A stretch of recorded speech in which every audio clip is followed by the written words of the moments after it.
Paul. Thank you for coming, Secretary Chu. Have you met George Kaiser? I think I might have at a roundtable meeting.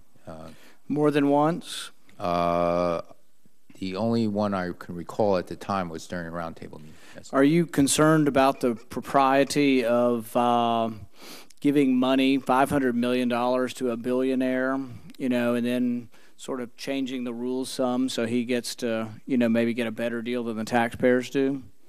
I'm convinced.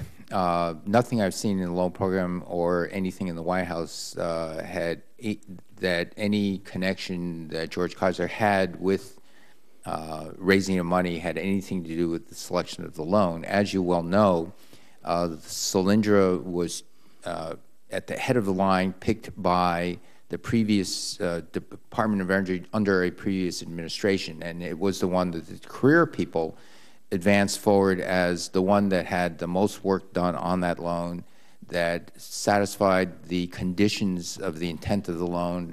That's sort of troubling, though, that they were the best case scenario and it met all the criteria best, and then they went bankrupt. But also, I think what's troubling to most of us is that we're giving $500 million loans to a guy who's a billionaire. Why in the world would we do that? Well, there were other investors in Solyndra, also very wealthy people, also, but associated with the Republican Party. And so, again, I wouldn't give it to them either. The politics of the investors was not part of the decision of whether to give a loan to Solyndra. Do you think there's a question of propriety, though, when you've got someone who works for you, who's married to somebody who works for Solyndra, who you say there's this firewall at the beginning maybe, but you're not insinuating that he never wrote emails and never corresponded with people in favor of Solyndra? Well, for example... He did, correct? He was corresponding to, after the loan was approved, corresponding for the timing.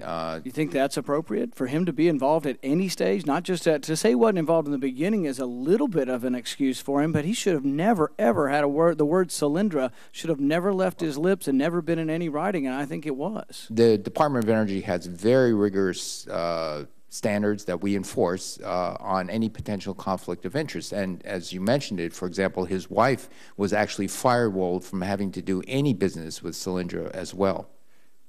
Have you met Robert Kennedy, Jr.? Probably. I'm not sure. Do you recall how many times? Well, since I'm not sure. Are you aware of the Kennedy family fortune, that they're pretty wealthy also, probably worth hundreds of millions of dollars, and we gave Robert Kennedy Jr.'s company $1.8 billion. Are you aware that someone works for you who used to work for the Kennedys, who people say was involved with that loan process? I'm not aware of that. I think that's something we need to look into as well, and this suggestion will go on with the hearings in the House as well, that really this revolving door from big business into the Department of Energy to get large loans. $1.8 billion is a lot of money, given once again to a large campaign contributor to the president's. It looks unseemly, and I don't think that's your background, but unfortunately you're the head of this organization that's been giving these loans to very wealthy people who are donors of the president's, and it looks really bad. Do you give loans to foreign companies? We give loans for loans meant to manufacture in the United States. What about Fisker Karma? Are they spending any of our money in Finland? We gave a loan that was to a design group in Los Angeles, and there's another tranche of the loan if they satisfy the covenants of the loan, which would go to manufacturing in the United States. So the money we give in loans is very targeted to jobs. My understanding is they were struggling here and that this money was actually going to be used in Finland. Well, as I said before, the loans we give are for American jobs, and we're very clear about that. So if they, if it's a design... No money goes to Finland, then. Fisker Karma is not allowed to use any of that money in Finland?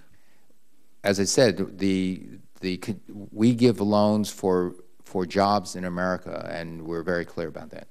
So Fisker Karma is not using any U.S. taxpayer dollars in Finland? Well, I can get back to you on the details of that, but I know the overall scope of the loan is for manufacturing in the United States and for design, and it went to a design group. You can see our concern, the whole idea of picking winners and losers. People are saying that windmills, which have been subsidized for years and years now, that even though we've paid for the windmills, we've got them up, we've got them started, if you take away the subsidies, they'll never make a profit. They just aren't profitable. You know, talk about tilting at windmills, we're just throwing money at windmills. And I just don't see the purpose. And it really gets down fundamentally to what Senator Lee has talked about. We shouldn't be in this business at all. And the thing is you're choosing, $50 light bulbs. Nobody understands that in America. And there's a real problem here. And I don't think you're going to win the perception war on this. And my counseling and advice to you would be, let's get out of this business. Let's not be involved with stuff like this. The thing is by your involvement in it, it really looks unseemly. And I don't question your character. You're known for being an upright person from academia. But the thing is you're overseeing something that really doesn't pass the smell test.